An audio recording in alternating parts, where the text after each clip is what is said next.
La misión que tenemos hoy es deconstruir por completo esa idea de que el gozo es un lujo frívolo o un pecado. Ujú.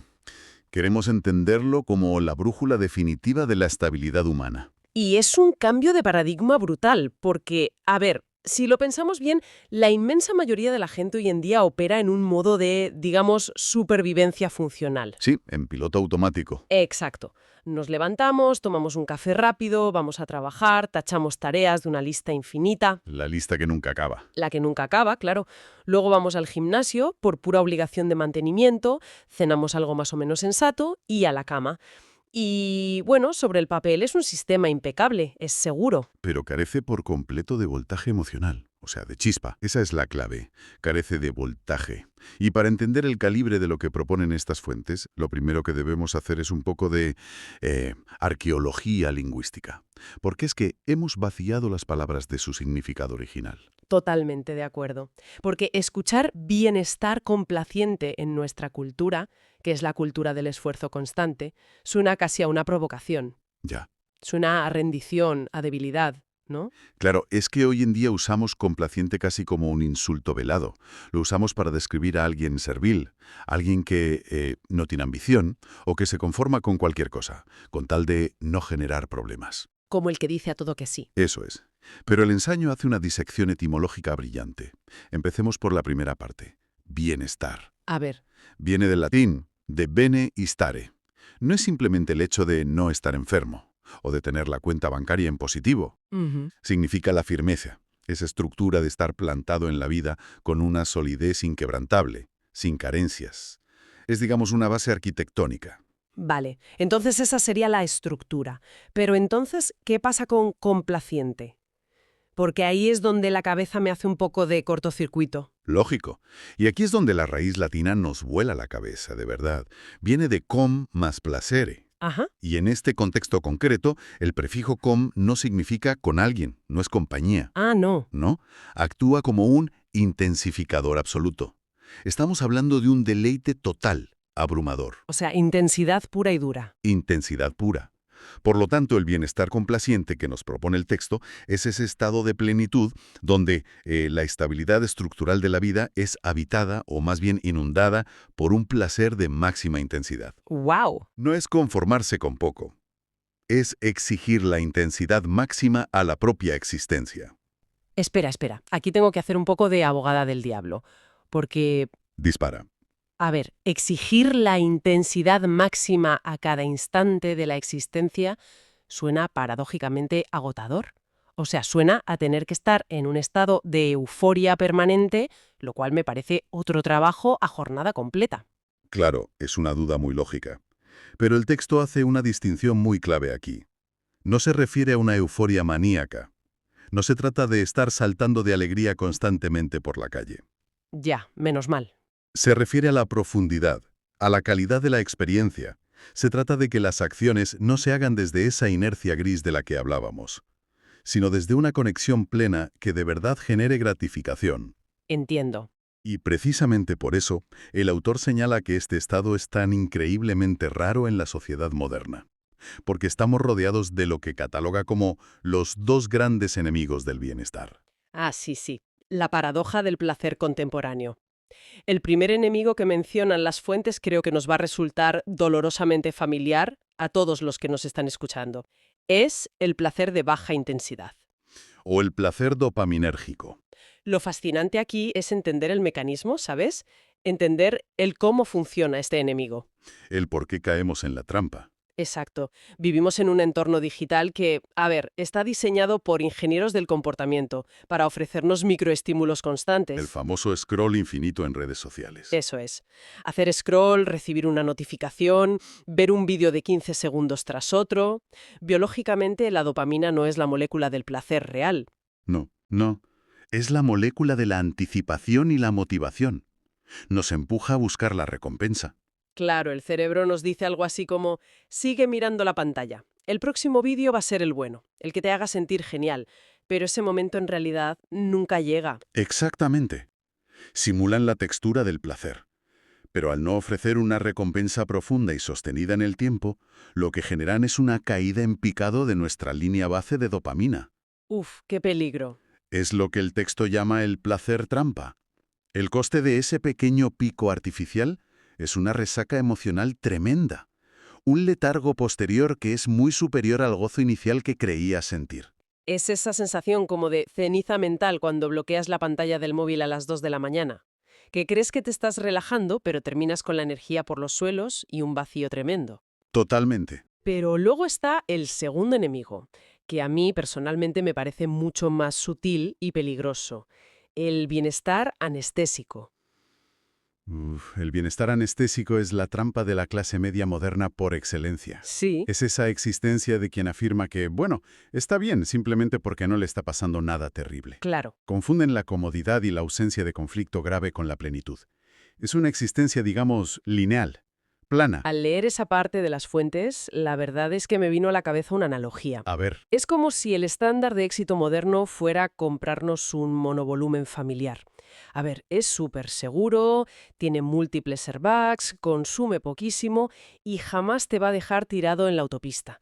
Te lleva del punto A al punto B sin el más mínimo sobresalto. ¿es un vehículo hiperfuncional? Sí, sin duda. Pero es aburridísimo de conducir, o sea, no hay ninguna emoción al volante de ese coche.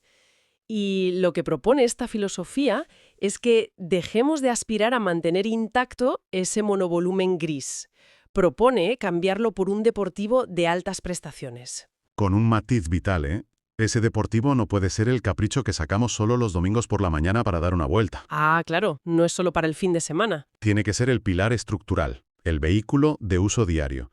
Y esto nos lleva a la tesis central del ensayo, que es que si los objetivos de trabajo, de salud o de relaciones no convergen en un aumento medible y tangible de placer real, esos objetivos carecen de propósito. ¡Qué fuerte! Si el bienestar no genera placer, el sistema está roto. Bien, supongamos que compramos esta premisa. El placer es la brújula. Pero, a ver, si llevamos décadas anestesiados o persiguiendo dopamina barata con el móvil, ¿cómo sintonizamos el instrumento para volver a percibir el placer real? Esa es la gran pregunta. Porque, claro, la teoría filosófica es preciosa, muy bonita, pero esto hay que bajarlo al mundo físico. Y aquí es donde entramos en lo que las notas llaman la arquitectura del gozo. Así es. Si queremos percibir frecuencias de placer, el cuerpo no puede ser tratado como una simple máquina de carga o un templo que hay que mantener a base de restricciones y sacrificios. Ujú. El cuerpo debe ser entendido y tratado como una antena de alta fidelidad. Y el primer ajuste a esa antena, según leo aquí, es el éxtasis cinético. Y esto, la verdad, rompe por completo la narrativa moderna del fitness. Por completo. Nos han vendido que el ejercicio es una penitencia, básicamente. Vas al gimnasio para quemar las calorías de la cena de anoche o porque el médico te ha asustado con los análisis de sangre. Es que el texto rechaza esa idea frontalmente. No se trata de contar repeticiones mirando el reloj de reojo para acabar cuanto antes e irte a casa. Ya, el típico, venga, 3 más y acabo. Exacto. Se trata de buscar la propiocepción placentera. Cuando se levanta peso, el objetivo real debería ser la sensación física de la sangre llenando el músculo. Ujú.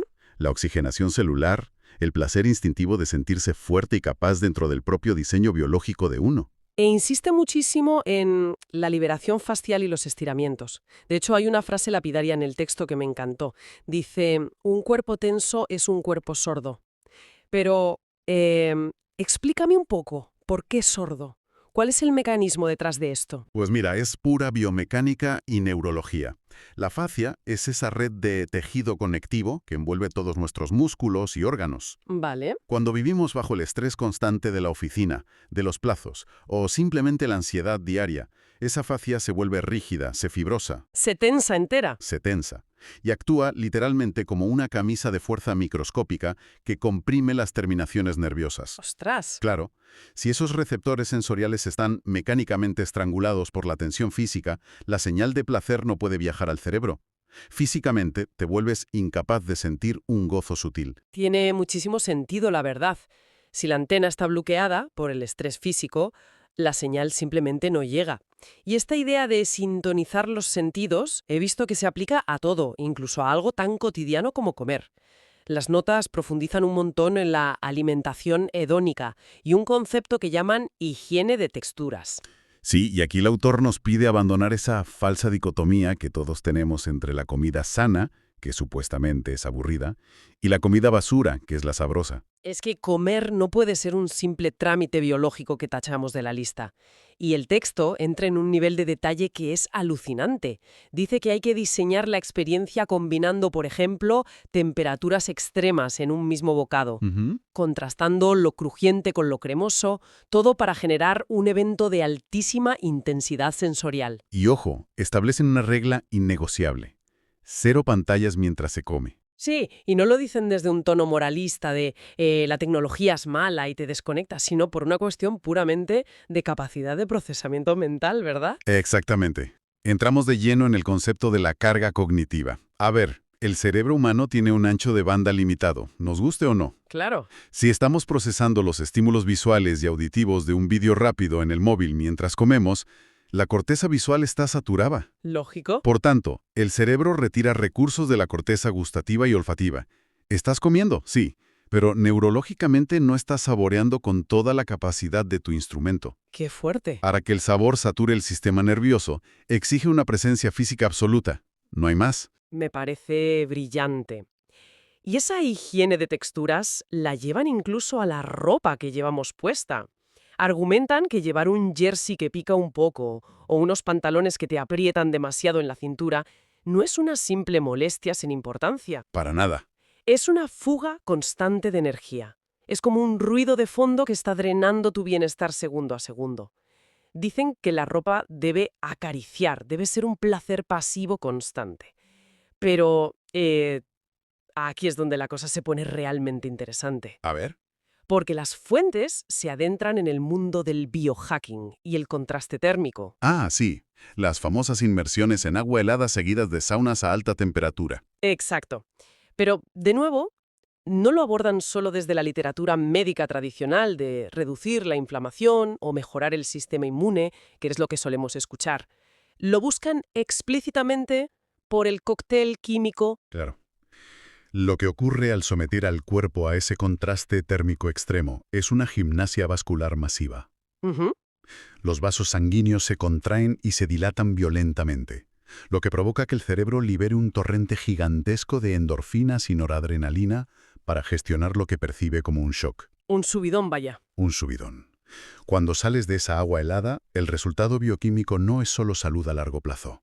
Es un pico radical de placer agudo, una calma vibrante y absoluta en el momento presente. Y el autor cierra este bloque físico con una regla de oro implacable, ¿eh? Dice que cualquier dieta, deporte o hábito que genere un bienestar gris o un dolor que no se traduzca en un gozo abrumador poco después, tiene que ser eliminado de raíz, sin contemplaciones. Porque la antena solo debe calibrarse para elevar la capacidad de sentir.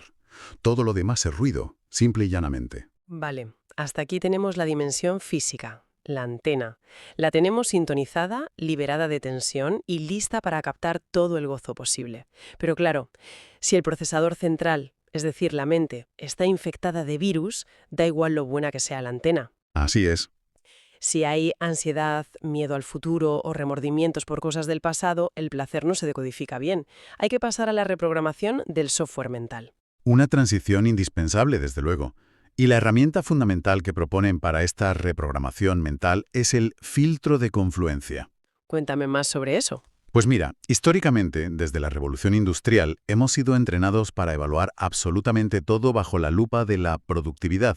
Siempre nos preguntamos, ¿esto es útil o es inútil? Totalmente. El texto exige dinamitar esa dualidad y sustituirla por una nueva métrica. Tenemos que preguntarnos, ¿esto es placentero o esto es drenante? Y aquí tengo que volver a frenar un poco. Porque, ¿cómo le decimos a alguien que lleva 40 años creyendo que el esfuerzo y la utilidad son la única forma digna de vivir, que de repente el placer es su derecho y su prioridad absoluta? Es un choque tremendo, lo sé. Esto choca de frente con toda nuestra programación cultural. De hecho, el texto menciona el blindaje contra la culpa judeocristiana. Pero, ¿cómo se desinstala un software cultural que lleva siglos funcionando en nuestra sociedad? Es sin duda alguna la barrera psicológica más robusta a la que nos enfrentamos. El ensayo hace un análisis histórico rápido pero muy contundente. Nos recuerda que nuestra cultura se cimentó sobre esa idea de que este mundo es un valle de lágrimas. Ya, venimos a sufrir. Eso es. Y que el placer es sospechoso, como algo que te distrae del trabajo o de la salvación futura. Nos han grabado a fuego que el gozo debe ganarse mediante el sufrimiento previo. Ujú. El texto lo que propone es un reencuadre cognitivo. Entender que el sufrimiento innecesario no añade ninguna nobleza al carácter de una persona, solo añade desgaste y cansancio. Pero claro, si alguien empieza a vivir poniendo su propio placer como la brújula absoluta de cada decisión, el entorno inmediatamente le va a colgar la etiqueta de egoísta o narcisista. O sea, este va a lo suyo. Y ese es el mayor malentendido que las fuentes intentan aclarar, fíjate. El texto defiende que buscar el bienestar complaciente propio es, paradójicamente, el mayor acto de generosidad que podemos tener hacia la sociedad. ¿En serio? ¿Cómo funciona eso? Pues pensemos en las personas más conflictivas, críticas o tóxicas con las que interactuamos a diario. Personas plenas y felices. Suelen ser individuos que operan desde la carencia, desde la frustración de ese bienestar anestésico del que hablábamos. Ya veo por dónde vas. Cuando una persona está profundamente satisfecha, cuando vive habitada por ese placer intenso y real, no tiene la necesidad de competir de forma destructiva con nadie. No genera dramas innecesarios. Se vuelve alguien magnético, paciente y, de forma natural, expansivo hacia los demás. Tiene toda la lógica del mundo. Es un poco la metáfora de la máscara de oxígeno en los aviones, ¿no?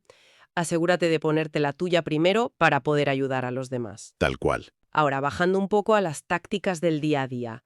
¿Cómo blindamos la mente contra las trampas que mencionamos al principio? Hablo de ese dichoso scroll infinito del móvil. Para eso, el texto introduce una táctica que llaman el pensamiento de segundo orden. Es como un cortafuegos mental. Ajá. Antes de ceder a ese impulso casi automático de abrir una red social por aburrimiento, la mente reprogramada hace una pausa de un segundo y lanza una pregunta analítica al futuro cercano. ¿Cómo me voy a sentir exactamente dentro de 20 minutos si hago esto? Es decir, saltarse la anticipación de la dopamina y visualizar directamente la resaca que te va a dejar. Exacto. Si la respuesta sincera que te devuelve el cerebro es «me voy a sentir vacío, ansioso o igual de aburrido pero con menos tiempo», entonces el pensamiento de segundo orden te permite redirigir esa energía hacia un placer más robusto. ¿Cómo cuál? Pues leer un buen ensayo, dar un paseo prestando atención a la temperatura del aire o tener una conversación profunda con un amigo. ¡Qué bueno! Y para ilustrar cómo debe operar la mente de manera constante, las fuentes utilizan una analogía que me parece fantástica. Dicen que la mente consciente tiene que empezar a comportarse como el portero de una discoteca de lujo súper exclusiva. Sí, es una imagen muy visual y muy acertada. Ese portero mental tiene que ser implacable en la puerta. No se permite la entrada a pensamientos que generen angustia por cosas que no han pasado, o a comparaciones sociales tóxicas, o a culpa improductiva. Se quedan fuera. Se les deniega el acceso al club, directamente. Solo pueden pasar a la pista de baile de tu conciencia aquellos pensamientos que sumen a tu estabilidad o que estén anticipando un gozo real y estructurado. Vale, recapitulemos el camino que llevamos hecho. Tenemos la antena física sintonizada, liberada de tensión, y tenemos la mente blindada con este portero de discoteca implacable, libre de culpa. Ujú. Llegados a este punto, ¿qué hacemos con esa capacidad de sentir? ¿Cómo equilibramos los distintos tipos de gozo en la práctica? Y aquí es donde las fuentes aterrizan toda esta filosofía en un sistema que parece casi de ingeniería vital, el método pro uniplacer. El método de la proporción entre unidades de placer es el manual de operaciones definitivo de toda esta filosofía, y se basa en un concepto fascinante que es la dieta mental de las 25 unidades. Esto requiere una explicación detallada, porque creo que es el corazón práctico del sistema. A ver, el método postula que, al igual que nuestro cuerpo físico necesita macronutrientes distintos, ya sabes, proteínas, grasas, carbohidratos, para funcionar de manera óptima, ¿Sí? pues nuestra mente necesita alimentarse de diferentes unidades de placer para no desnutrirse emocionalmente. Han categorizado hasta 25 tipos distintos de unidades de gratificación humana. Una sobredosis masiva de una sola unidad, que es la unidad de razón. Esto plantea una pregunta importante, y es fundamental entenderlo. La unidad de razón es el placer o la satisfacción que sentimos al analizar datos, resolver problemas lógicos, debatir, entender el porqué de las cosas. Es útil, por supuesto que lo es, pero la hiperproductividad nos ha empujado a consumir esta unidad casi en exclusividad. Lo analizamos absolutamente todo. Es verdad. Le damos vueltas a cada conversación, a cada decisión de compra que hacemos, a cada noticia que leemos en el periódico. Yo misma me declaro culpable de esto, tela. A veces incluso intentando relajarme un sábado, Me pillo analizando la técnica narrativa de la película que estoy viendo, en lugar de simplemente disfrutarla. Nos pasa a todos. Estamos empachados de lógica y, como consecuencia, tenemos el resto de unidades mentales en un estado de desnutrición severa. Y el método nos advierte de que la mente no se puede curar de esa sobredosis de análisis simplemente intentando dejar la mente en blanco, que es lo que mucha gente intenta. Sí, la famosa meditación de no pensar en nada. Claro, no basta con eso. Hay que aplicar un reequilibrio táctico. Hay que nutrir deliberadamente las otras áreas, por ejemplo, la unidad estética. ¿Y esa cuál sería? Es el placer puro y pasivo de contemplar algo inmensamente bello, ya sea arte, arquitectura o la propia naturaleza, pero sin intentar entenderlo o desgranarlo.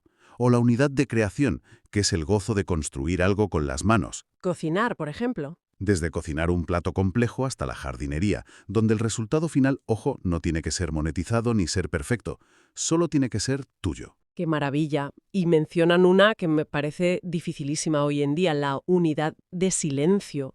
El placer activo de no recibir absolutamente ningún input externo. No estar leyendo, no estar escuchando música, no estar mirando una pantalla. Simplemente estar. Cuesta muchísimo, ¿eh? Ya te digo. Pero claro, si llevas años sobrealimentando la razón y la dopamina, pues intentar disfrutar del silencio o de mirar un cuadro te va a parecer aburridísimo al principio. Y esto nos lleva a la fase más revolucionaria del método Brownie-Placer. El concepto de que el apetito se educa. Tenemos la falsa creencia de que nuestros gustos e impulsos vienen programados de fábrica y no se pueden alterar. La típica frase de yo soy así, a mí me gusta la inmediatez. Esa misma. El texto destruye esa excusa por completo. Lo comparan con el paladar, ¿verdad? Exactamente.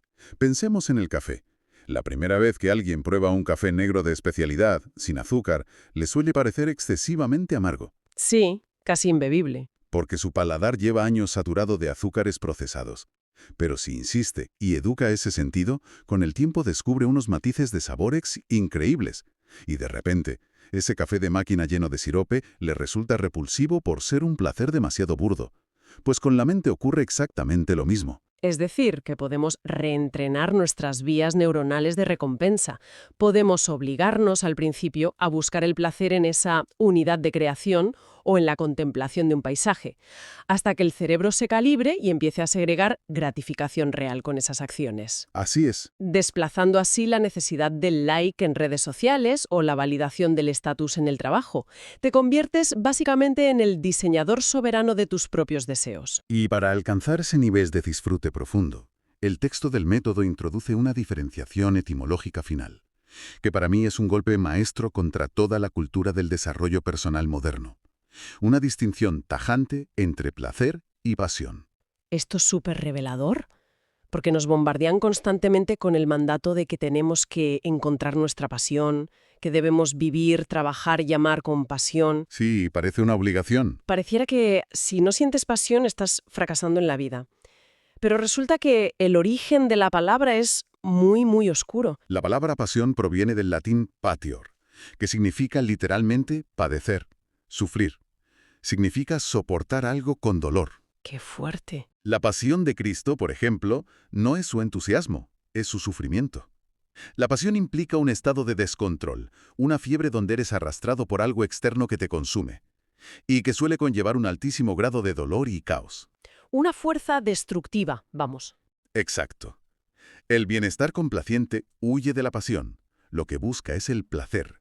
Porque el placer, bajo esta definición, es algo arquitectónico. Es cultivado. Es algo que tú diseñas, que estructuras y que experimentas desde el control y la conciencia plena. Y la herramienta definitiva para ejecutar ese placer diseñado es lo que denominan monotarea hedónica. La monotarea hedónica. Hacer solo una cosa a la vez, pero aplicado al gozo. Nuestro cerebro consciente, por mucha ilusión óptica que tengamos de que somos multitarea, no puede procesar dos focos de atención al 100% de intensidad simultáneamente. Imposible. Si estás activando la humedad estética, contemplando el océano, y a la vez estás repasando mentalmente la lista de la compra o los correos del trabajo, estás diluyendo la experiencia. Estás introduciendo cápsulas de estrés en medio de la recepción del placer. Claro. La regla de oro del método es volcar toda la capacidad computacional de la mente en esa unidad de placer que se ha elegido para ese momento exacto. Entonces, ¿qué significa todo este recorrido para nosotros hoy? Si logramos hacer un destilado de esta inmersión profunda, nos damos cuenta de que no estamos ante un simple ejercicio de autoayuda para estar un poco menos estresados. No, para nada. Las fuentes que hemos diseccionado nos entregan un manifiesto. Es un permiso oficial para dejar de tratar nuestro cuerpo y nuestra mente como un monovolumen que solo requiere el mantenimiento básico para no romperse. Es una hoja de ruta para pasar de sobrevivir a vivir con diseño. Hemos visto cómo afinar la antena física mediante el éxtasis cinético y la exposición térmica contrastada, rompiendo la tensión facial.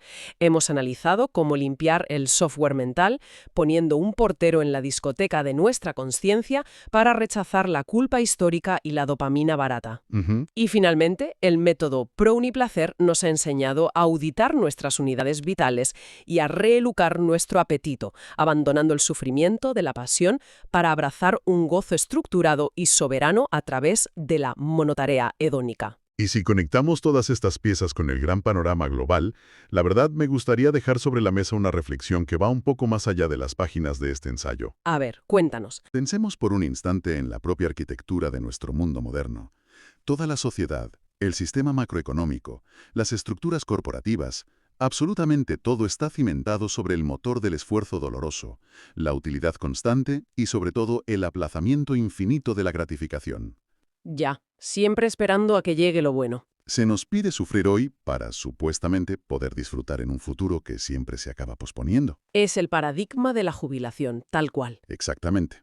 Entonces, la gran incógnita sociológica es, ¿qué ocurriría si, de manera repentina, una masa crítica de la población decidiera despertar y adoptar de forma radical este bienestar complaciente? Uf, me lo imagino y da vértigo. Si millones de personas determinaran que su brújula innegociable a partir de mañana es el placer cultivado y profundo, y se negaran rotundamente a participar en ese bienestar anestésico o en el consumo de dopamina barata, ¿colapsaría por completo la economía basada en la insatisfacción constante? Es una gran pregunta. O por el contrario, esta revolución silenciosa nos obligaría a rediseñar el mundo de las obligaciones para que el propio acto de trabajar, de producir y de relacionarnos fuera por fin una auténtica e innegociable unidad de placer. Es una posibilidad fascinante, de verdad. Imaginar el salto de una sociedad que sobrevive por pura inercia, cumpliendo un expediente gris, a una civilización que exige desde la calma y el diseño consciente vibrar a su máxima capacidad. Es, sin duda alguna, una idea profundamente transformadora para dejar resonando en la mente de quien nos escucha hasta nuestra próxima inmersión profunda.